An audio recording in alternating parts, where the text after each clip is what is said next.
un moment bizarre pour faire une exposition. Tellement. Tu te rappelles, on avait commencé avec les visites des ateliers physiquement. Ouais, mais même avant, tu sais, comme le projet, c'était bien avant même qu'on sache la pandémie. Tu sais, on avait déjà comme commencé à travailler des demandes de subvention, ta. Puis je pense qu'on s'attendait pas, vraiment pas, que rien aurait pu préparer pour ça. Puis c'est comme, Rien. tu sais, je dirais pas que je suis contente qu'il y ait eu la pandémie, là. Sauf qu'en même temps, ça a été comme une belle école d'apprentissage. Tu sais, c'était comme la première exposition pour laquelle je faisais du commissariat vraiment. Fait que ça m'a comme confrontée à toutes sortes de choses qui, j'espère, ne se passeront pas comme ça à chaque fois. Mhm. Mais je trouve que c'est un très bon apprentissage parce qu'avec toutes les expositions, il y a quelque chose d'imprévu. Ouais, ça c'est sûr, mais là, c'est Mais qu'il y a eu 1000 choses imprévues. Exactement. Tout en même temps. Ouais. Pour moi, la chose la plus bizarre, c'était quand on a changé de début, on a commencé à travailler, changer des idées, travailler. On a toujours été en train de, comme on dit, pivot, Mhm. mais je trouve ça. Je sais que c'est bizarre de dire ça, mais je trouve ça superbe. J'adorais ça. Ouais.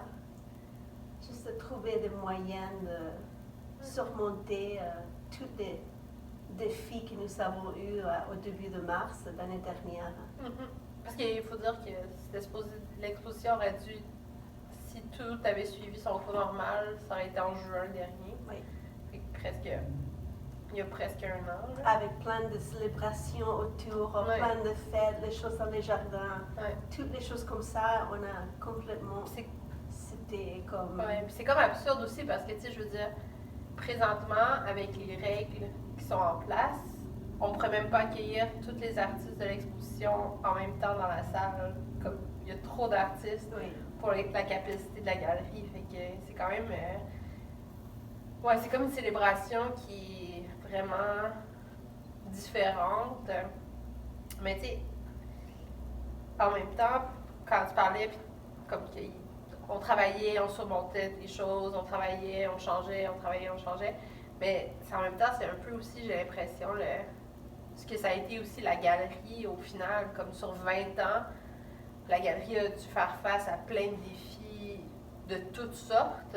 Mais au final, 20 ans plus tard, on est encore là, puis c'est quand même encore fort, puis encore présent, comme les gens montrent encore l'importance d'avoir une galerie francophone à Winnipeg. Puis je pense que c'est sûr qu'on s'en serait peut-être passé, mais en même temps, ça montre bien comme c'est une exposition qui est bien à l'image de ce que c'est que la galerie aussi. Là.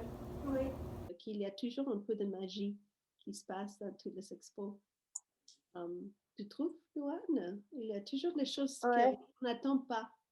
Mais je pense aussi que comme le fait présentement que ce soit une exposition avec tellement d'artistes, même si on a les images, puis qu'on sait qu'est-ce que ça va avoir l'air, une fois que les œuvres sont ensemble, il y a des nouvelles connexions aussi qui se font parce que comme juste de voir deux images sur un ordinateur ou de le réfléchir dans ta tête, c'est pas pareil que de le voir en galerie, dans l'espace. Comme je pense que c'est là qu'il y a une magie aussi qui s'opère quand les œuvres sont mises en contact les unes aux autres. C'est plus comme il y a les œuvres, puis après il y a le tout qui se crée aussi.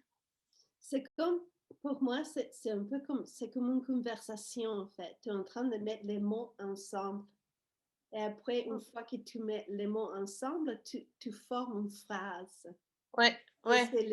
C'est les œuvres qui sont en train de dicter les mots. Mm-hmm. Et nous sommes en train d'essayer de make sense de la phrase en fait. Ouais. C'est ça.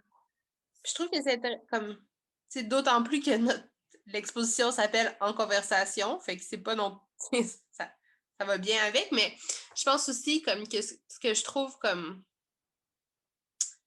un peu mais c'est pas le bon, pas étonnant, mais ce qui m'impressionne, disons, c'est à quel point tu sais, c'est des personnes de milieux complètement différents qui sont oui, manitobains, là, mais qui viennent pas nécessairement du Manitoba, qui ont toutes sortes de bagages, toutes sortes de manières de s'exprimer, mais qu'au final, tu sais, ça va quand même ensemble.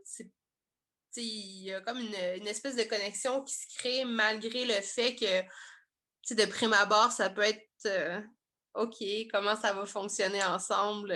Surtout autant d'artistes, là, je veux dire, 14, c'est quand même beaucoup de personnes qui discutent en même temps, mais finalement, la conversation se fait quand même, là.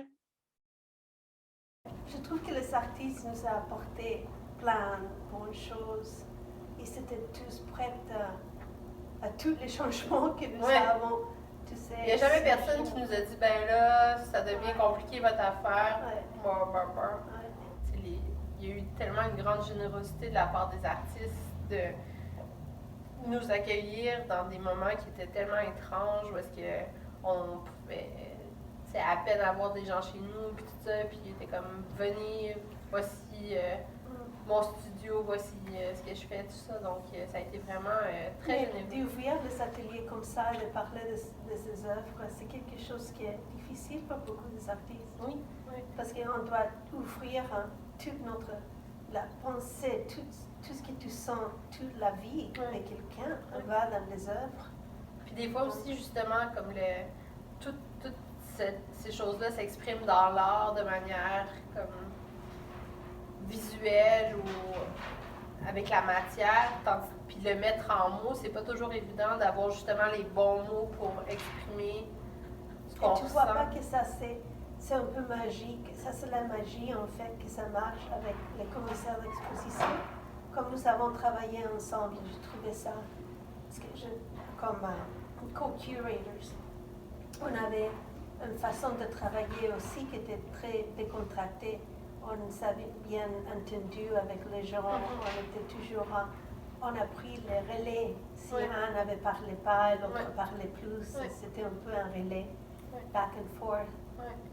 Mais toutes les choses ont pris des retards, mais je trouve que c'était bien quand même. Il y avait une force au délai, que ça fait que l'exposition, je trouve que c'est plus fort à cause de ça. Toutes les interviews que nous avons faites, toutes les vidéos, toutes les choses que nous avons pris à faire au niveau technique. Je crois que le lien, il y a toujours quelque chose d'être sur cette lieu, sur les prairies, dans toutes les œuvres pour moi. Il y a quelque chose qui est très centré sur la géographie où on est. Même avec les œuvres de Shani Laboudou, par exemple, c'est quelque chose qui pour moi transcends space in some ways. Ça me rappelle un géographe, le concept d'un géographe que j'ai appris récemment, qui considère l'espace comme étant à la fois perçu, vécu et conçu. Puis je pense que ça comme cette exposition-ci s'inscrit bien là-dedans parce que c'est pas juste la terre sur laquelle on vit, mais c'est aussi toute la construction autour de comment est-ce qu'on s'inscrit dans un monde qui est au-delà de juste géographique ou physique. Il y a aussi tout le social. Puis je pense que c'est là aussi que le langage entre en ligne de compte, la façon dont on vit en français Exactement. Ici, c'est pas pareil. Ça veut pas dire la même chose que vivre en français ailleurs. Comme il y a toute une construction aussi autour de ça. Oui, c'est exactement ça.